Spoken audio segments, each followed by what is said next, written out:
जय माता दी दोस्तों, जय श्री राधे, जय श्री राम। दोस्तों, आज से हम अपना पॉडकास्ट स्टार्ट कर रहे हैं, जो कि आज हमारा पहला पॉडकास्ट है। और जो हमारे इस पहले पॉडकास्ट के पहले मेहमान है वो मिस्टर इंद्र कुमार साहू हैं, जो कि अभी लालगंज दुर्गा पूजा समिति लालगंज के संचालक रह चुके हैं। आज उसी के बारे में हम उनसे सारी चर्चा करेंगे, सब कुछ बात करेंगे, पूछेंगे और आप सभी को पूरे पॉडकास्ट में आज उनकी दिनचर्या सब कुछ सारी चीजें साझा करेंगे। आइए हम उनका स्वागत करते हैं तालियों के साथ। मिस्टर इंद्र कुमार साहू, आइए सामने आइए। तो कैसे हैं सर? बहुत बढ़िया, माता रानी की कृपा से मैं बहुत ही बढ़िया। जैसा कि आप अभी क्या बोलते हैं दुर्गा पूजा समिति में संचालन किए हैं, तो आप अपना जो पहले दिन से जो आपका पूजा समिति में जुड़ाव था उसके बारे में आप कुछ हमसे साझा कीजिएगा। पहला क्वेश्चन। देखिए, माता रानी का ये बेहद ही खूबसूरत पल रहता है। नवरात्रि एक ऐसा पावन पर्व है भारतवर्ष का, जिसमें 9 दिन का जगराता माता रानी के पंडाल में रखा जाता है, माता रानी का पंडाल बनाया जाता है। यह बहुत ही खूबसूरत पल, एक जैसे कि एक गांव की एक झलक जो होती है, ये नवरात्रि के 9 दिन में दिखती है। तो अब पहला दिन था, तो नवरात्रि का पहला दिन उत्साहित रहता है, बहुत ही उत्साहमय रहता है और बहुत ही अच्छा रहता है। तो आप नवरात्रि की शुरुआत आपके यहाँ जैसे लालगंज दुर्गा पूजा समिति में चल रही है, शुरुआत कब से चल रही है? मतलब कितने वर्ष हो गया अभी वहाँ पे ऐसा चलते हुए? देखिए, जैसे कि नवरात्रि की शुरुआत, दुर्गा पूजा पंडाल की शुरुआत हमारे लालगंज दुर्गा पूजा समिति में लगभग पिछले 27 सालों से ऐसे ही भव्य दुर्गा पूजा पंडाल का संचालन हो रहा है। और मैं माता रानी की कृपा में मैं 4 साल से माता रानी के यहाँ पे पुजारी का किरदार निभाता हूँ। पुजारी के रूप में वहां पे मैं पहुंचता हूँ और माता रानी का सारे जो भी पूजा वगैरह है, जो भी सारी चीजें हैं, वो मैं करवाता हूँ। ये मेरा सौभाग्य है कि माता रानी ने मुझे ऐसा अवसर दिया। कि आप कलश स्थापना करवाए थे और नवग्रह पूजा करवाए थे, उसका आपका अनुभव कैसा था? देखिए, कलश स्थापना और नवग्रह स्थापना करने के लिए पहले माता रानी का पंडाल सजवाया गया, पूरा बकायदे टेंट वगैरह सारी चीजें लगवाई गई।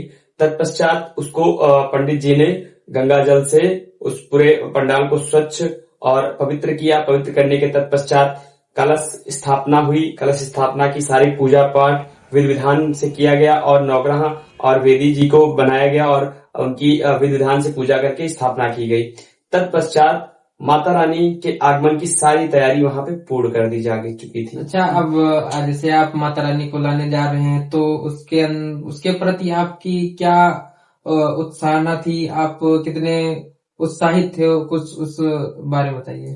जी देखिए, ये एक बहुत ही भव्य झलक होती है माता रानी का आगमन की। बहुत ही दिल से बहुत ही उत्साहित रहते हैं कि माता रानी हमारे गांव लालगंज दुर्गा पूजा समिति में आएंगी। ये एक बहुत ही, मैं कहता हूँ दिल से बहुत ही अच्छा पल और भावुक पल रहता है। माता रानी की सारी सजावट पंडाल में हो चुकी थी। तत्पश्चात हम लोगों ने पूरे ढोल नगाड़े बाजे के साथ में माता रानी के को लाने, अपने यहाँ से 4-5 किलोमीटर की दूरी पे माता रानी का स्टॉल लगा रहता है। वहां से हम लोग ढोल मंजीरे लगाड़े और गोले से उनका भव्य स्वागत किया और अपने माता रानी को पंडाल में स्थापित कराया। तत्पश्चात पंडित जी ने माता रानी के वो होता है ना कि जैसे प्राण प्रतिष्ठा की जाती है, प्राण प्रतिष्ठा माता रानी के उन्होंने की। तब जाके वो झलक आपको देखने लायक थी। मैं सभी दर्शकों को बताना चाह रहा हूँ, वो झलक ऐसी थी मानो मूर्त आई और जैसे ही उसमें प्राण प्रतिष्ठा हुई तो एक ऐसी झलक सामने आई कि एकदम शरीर मंत्र मुक्त हो गया और जैसे साक्षात मानो साक्षात जी दुर्गा जी आ चुकी है, उसमें प्राण आ चुका है। तो वो बहुत ही दिव्य झलक थी। मैं बताते हुए मेरे रोए उठ रहे हैं कि वो झलक आप देखते तो आपको लगता है कि मां साक्षात दुर्गा जी इस मूर्ति के अंदर विराजमान हो गई हैं।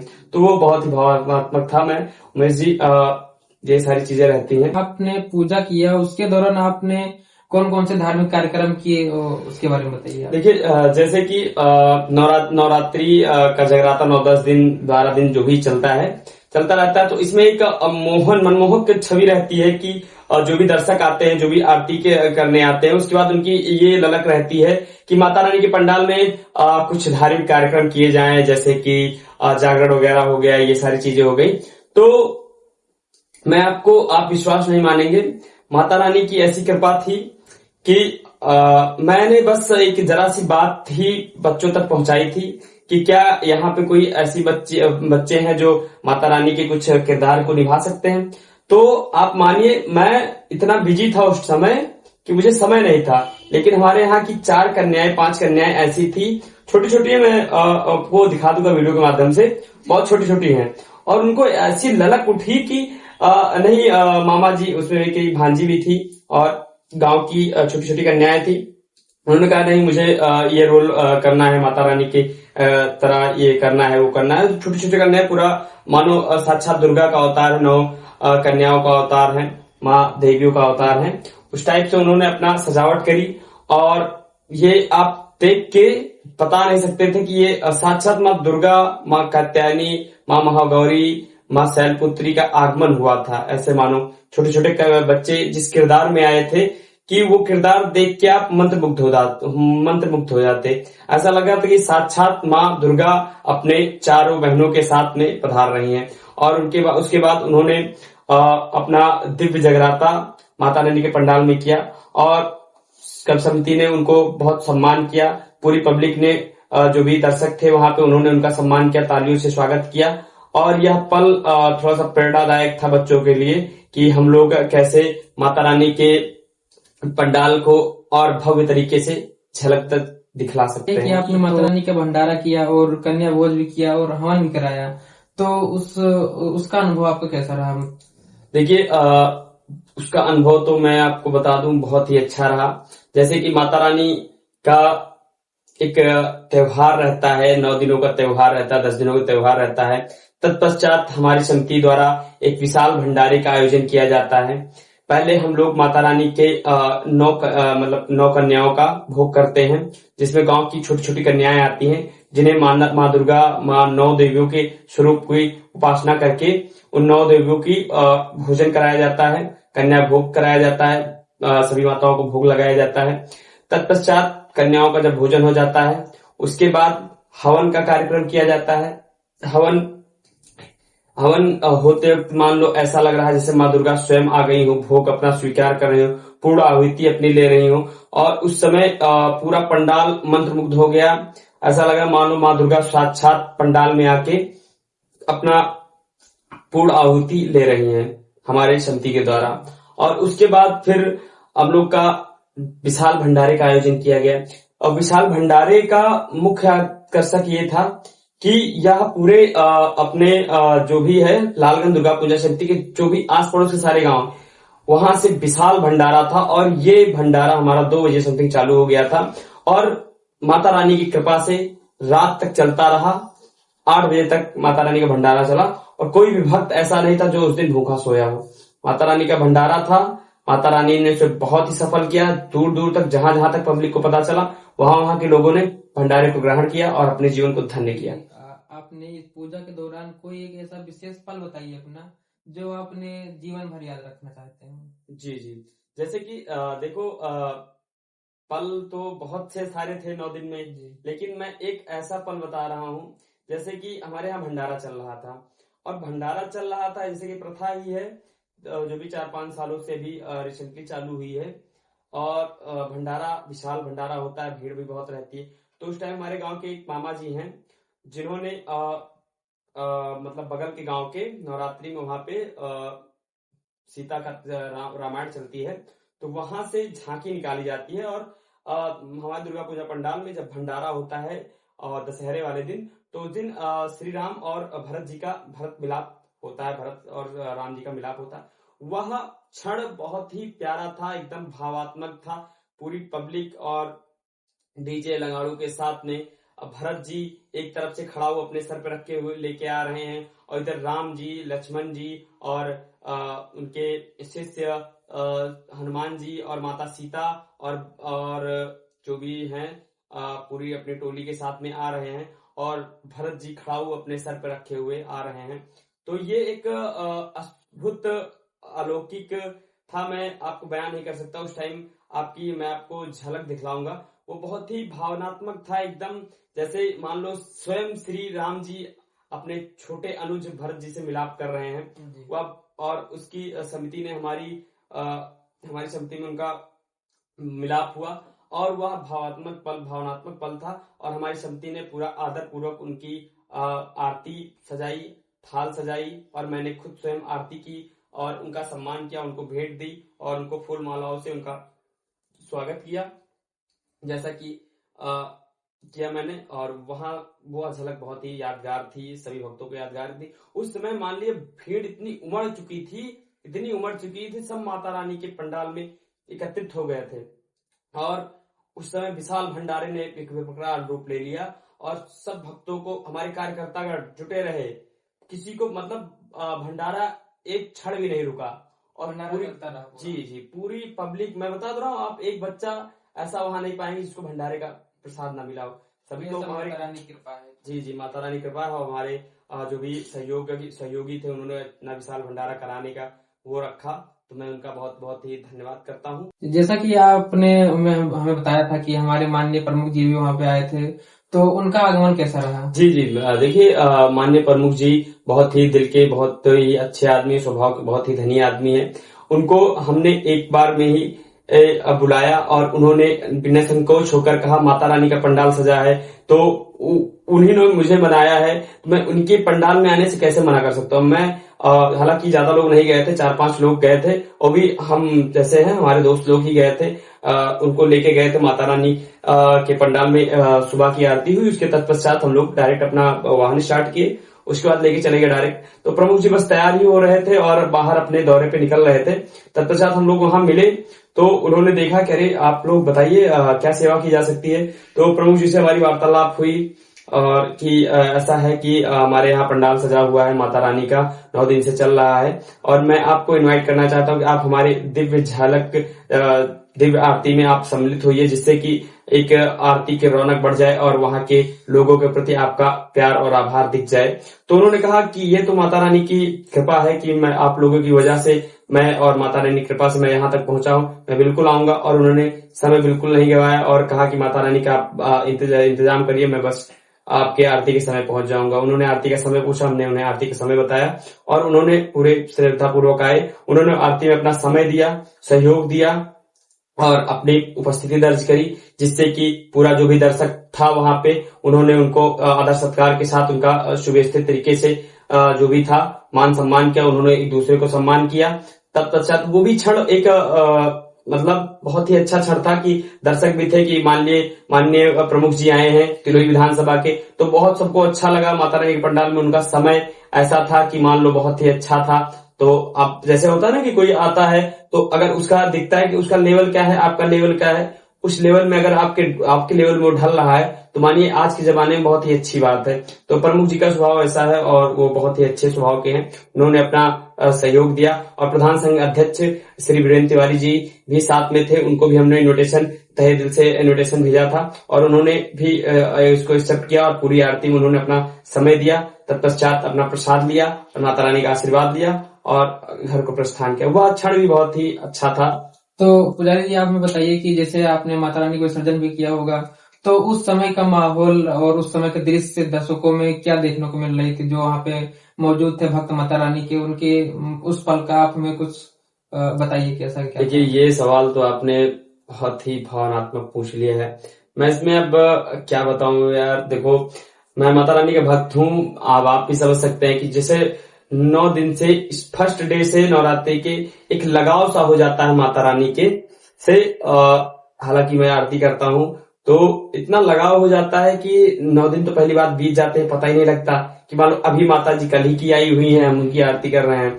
इतना अच्छा लगता है माता रानी के साथ रहते हुए, और वो जब भावनात्मक पल आता है तो दिल अंदर से टूट जाता है कि माता रानी अब चली जाएंगी, हम लोग को आशीर्वाद दे के चली जाएंगी, फिर 1 साल इंतजार करना पड़ेगा, ऐसा लगता है। और सारे मतलब जो भी भक्त सब एकदम दुखी हो जाते हैं। उस समय विदा करने की स्थिति नहीं रहती है, लेकिन अब क्या किया जाए, जो होना है वो तो होना ही है।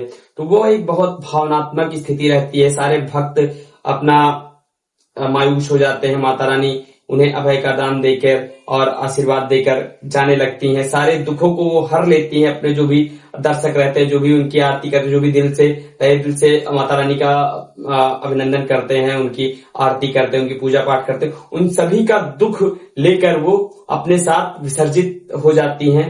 और तो वो एक बहुत ही भावनात्मक पल है। मैं आपको मैं पॉडकास्ट कर रहा हूं, लेकिन अब मैं उसको उस चीज को मैं बता सकता हूँ, आप समझ सकते हैं, मैं बता सकता हूँ, लेकिन अब वो बयां उस समय की बात है यार। वो समय कैसा रहता है, एकदम जैसे लगता है कि एकदम मान लो माता रानी जा रही है तो एकदम दिल भर आता है, आंसू भर आते हैं। तो वो उस समय की बात मैं अभी अब आपको साझा नहीं कर सकता। आप लोग खुद ही अंदाजा लगा सकते हैं कि कोई श्रद्धा से बहुत ही दिल से माता रानी की चरणों में पड़ा रहे और उनकी सेवा भाव करते रहे। एक बार की उसको ये पता चले कि माता रानी अब तो इस पंडाल को छोड़ के जा रही हैं, तो थोड़ा सा वो भावनात्मक था। तो जब आपने प्रतिमा को विदा किया उस समय आपके मन में क्या भाव था? आपने माता रानी से अपने लिए क्या इच्छा मांगी?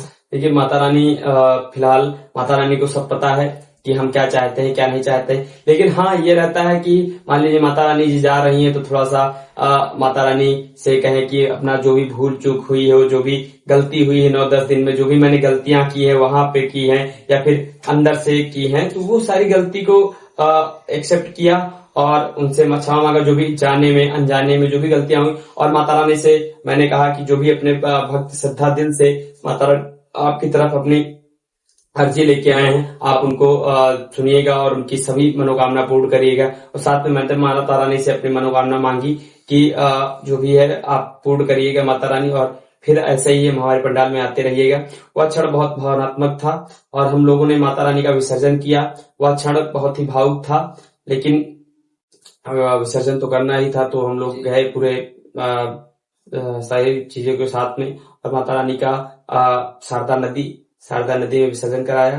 तत्पश्चात माता रानी के सभी भक्तों को वापस आए और माता रानी के पंडाल में सोमवार के दिन जगराता सभी माताओं बहनों ने किया।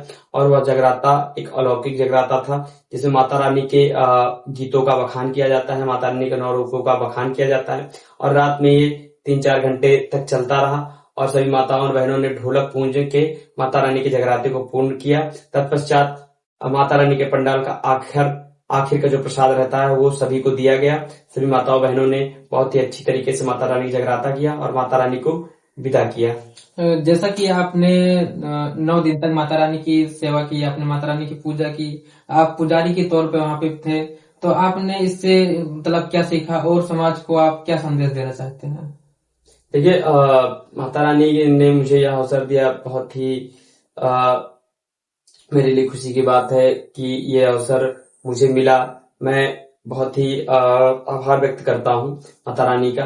देखिए 9 दिन का शुरुआत से ही लेके अंत तक वो जोश जुनून रहता है कि मानो माता रानी ने मुझे यह अवसर दिया है तो मैं कितना अच्छे से माता रानी की भक्ति कर सकूं, उनका कृपा पा सकूं। तो एक ललक रहती है कि मैं कितना अच्छा कर सकता हूँ माता जी के लिए। वो मतलब ये होता है ना, अंदर से आता है, ये कोई वो नहीं, बाहरी रूप नहीं, वो अंदर से ही आता है कि मैं कितना अच्छा माता रानी से लगाव रख सकता हूँ, कितने अच्छे से पूजा भक्ति श्रद्धा सब कुछ कर सकता हूँ। तो वो एक ललक रहती है जो सभी चलती रहती है। मैं उसी ललक से साथ माता रानी के का पूरा विधान से सारी व्यवस्थित किया। और मैं आपको ये भी बता दूं कि मैं नवरात्रि का 9 दिन का व्रत था मैंने स्टार्टिंग से व्रत रखा था। ये मेरा लगभग अभी रिसेंटली 5-6 साल हो गए हैं जब मैं माता रानी का 9 दिन का व्रत स्टार्ट किया। और शायद यही एक वजह है कि माता रानी ने मुझे यह अवसर दिया कि मैं 2 साल व्रत रहा, उसके बाद तीसरे साल मुझे माता रानी ने अपना भक्त के रूप में स्वीकार किया। तो मैं माता रानी का बहुत बहुत धन्यवाद करता हूँ कि आपने मुझे चुना।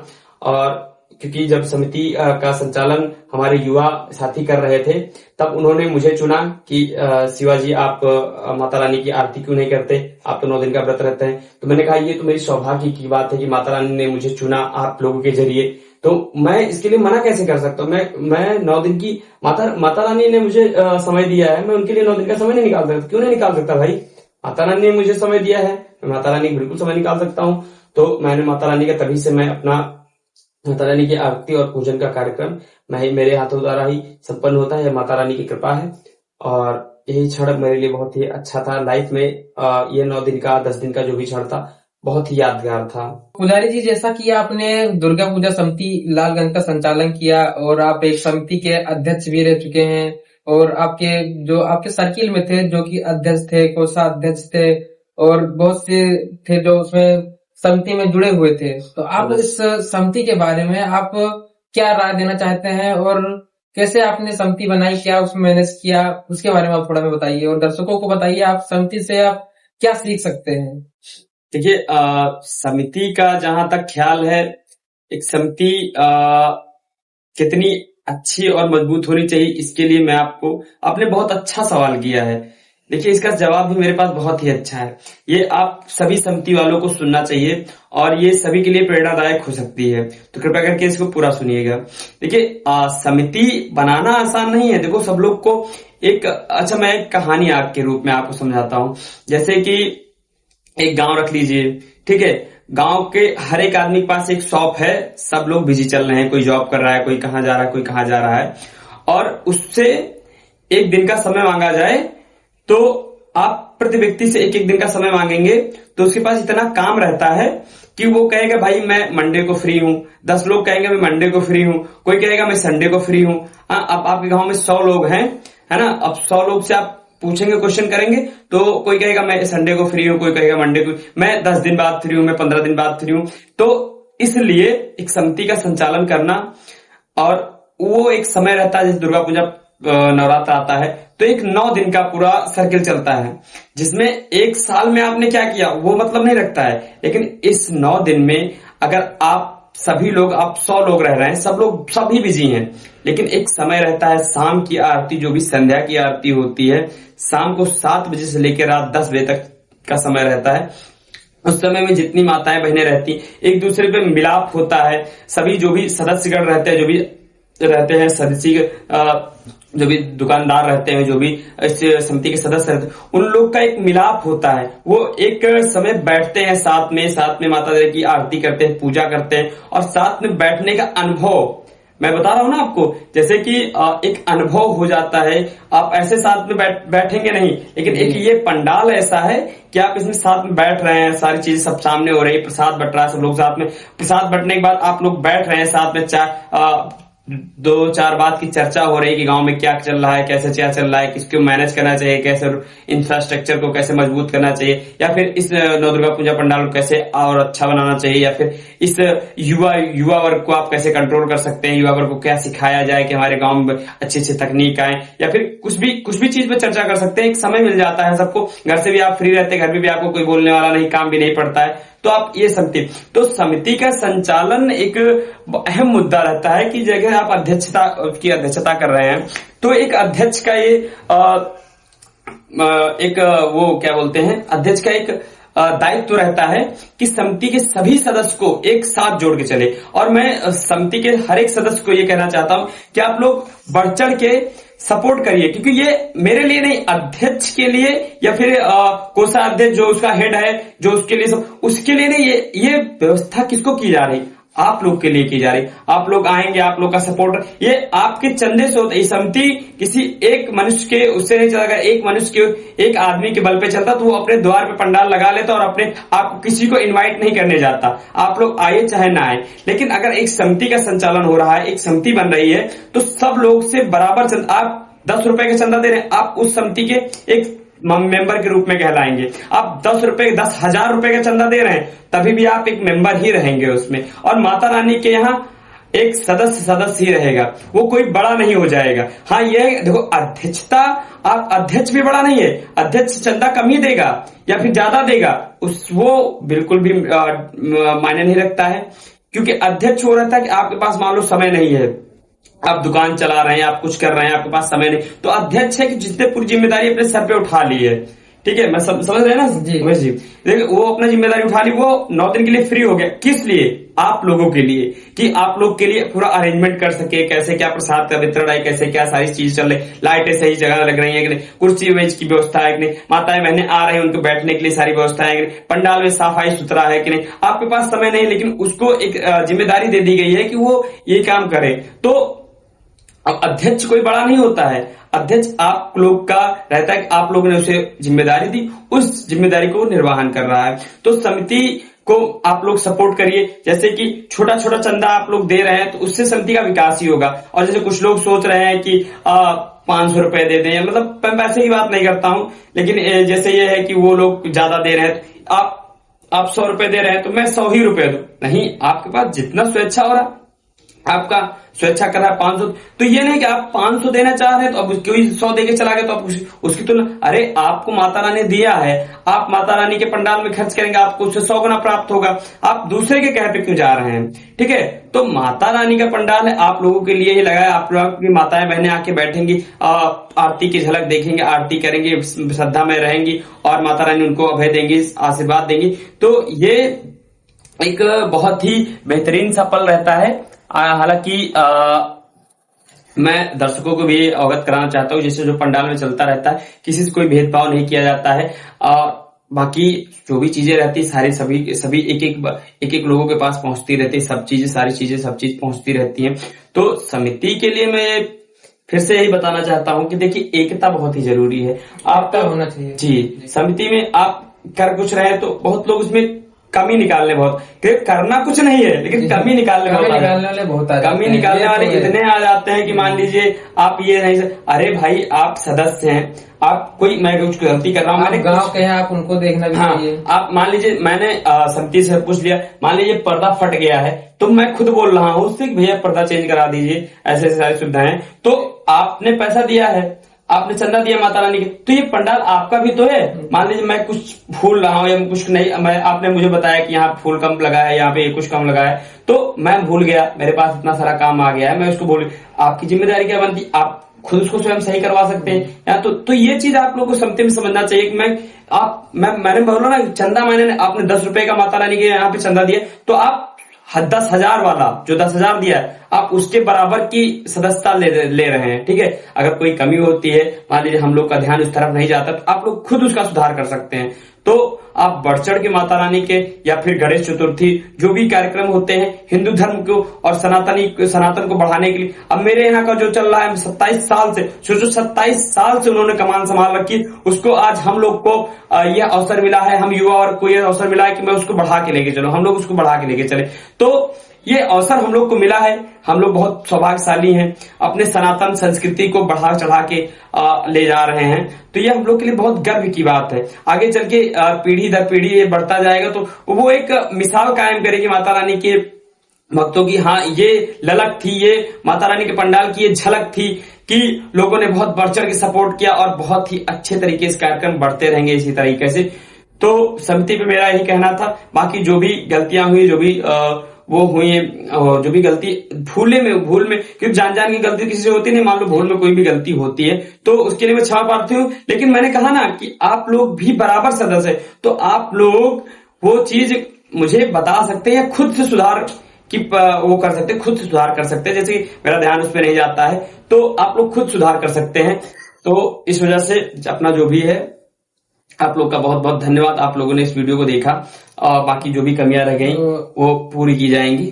और साहब जी, मेरा एक आखिरी और बहुत बहुत इंपॉर्टेंट क्वेश्चन है। जैसा कि मैंने आपका एक वीडियो देखा था, उस वीडियो में आपने कहा था कि मेरा नवरात्रि का मैंने आप शॉर्ट जो बनाया है, उस शॉर्ट्स का उसके बाद जो भी वीडियो वायरल होता है या उसके 1 साल के अंदर जो भी मेरा वीडियो वायरल होता है, तो उसका जो कमाई रहेगा मैं आप जो अगली दुर्गा पूजा समिति बनेगी 11 अक्टूबर 2026 को बनेगी, जो कि है नवरात्रि प्रारंभ होगा, तो उसमें आप पूरा दान देने वाले हैं, क्या ये बात सच है? जी जी बिल्कुल, ये सच बात है, मैंने स्वयं बनाया है।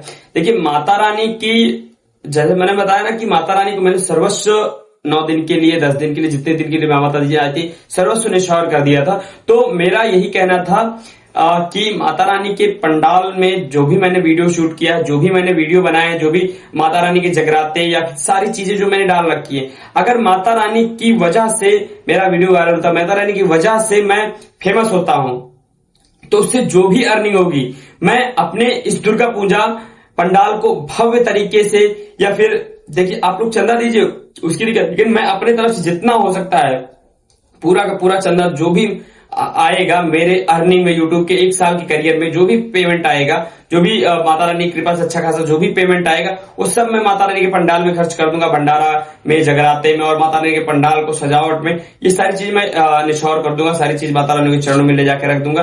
तो इसलिए मैंने कहा था आप लोग बढ़ चढ़ के सपोर्ट करिए, जिससे कि माता रानी का मूर्त और ये जो भी झांकी है इसको और भव्य तरीके से दिखाई जाए, भव्य तरीके से लोगों को दर्शन कराया जाए माता जी के। तो इसलिए मैंने इसका प्रोत्साहन किया था।